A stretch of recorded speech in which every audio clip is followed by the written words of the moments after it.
Hello, folks. It's Jeremy Osterberger. We're here at the Gulf Coast Industry Forum.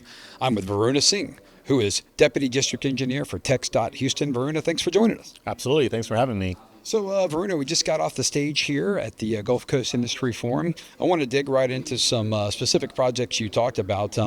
One I'll start with is, with funding from TxDOT, I know that the Port of Galveston just broke ground on its cargo infrastructure project to help reduce congestion for cruise and cargo operations. Can you tell us a little bit about that project? Yeah, so we're blessed, TxDOT, to receive funding from the legislature and signed by the governor, and our maritime division is administering those dollars. So it's gonna keep up with the demand of what's going on at Port of Galveston. As you said, cruise business, container business. So we're excited to bring some improvements to Port of Galveston. What other projects is TxDOT involved in, Varuna, that really impact the industrial corridor? Yeah, so we know the value of the Port of Houston, Port of Galveston.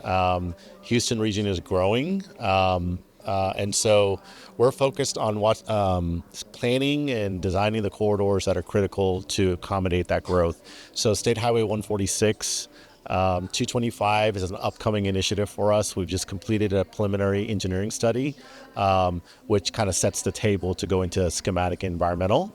And certainly 610, the ship channel, is another big corridor. Finally, I would add I-10 to that mix. Obviously, the interstate, along with 610, is critical to moving freight throughout our region.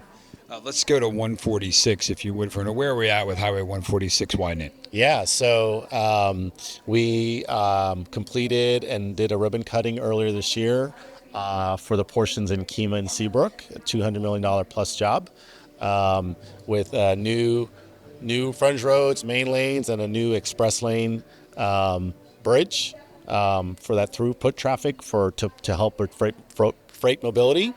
And now we're under construction north of there, roughly 5 miles from Red Bluff to Spencer Highway.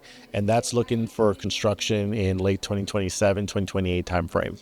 And Varuna, obviously, that's a huge corridor for everything from cargo to petrochemical product movement. Any comments on there, the impact of that project? Yeah, so we want to keep up, and we're barely keeping up with the growth, right? So both projects are widening projects to try to keep up with that growth. The right-of-way is constrained. You got the water right on one side. You've got a lot of utilities that we have to get out of the way safely, and so it's kind of it's a lot of patience needed with the traveling public and freight mobility.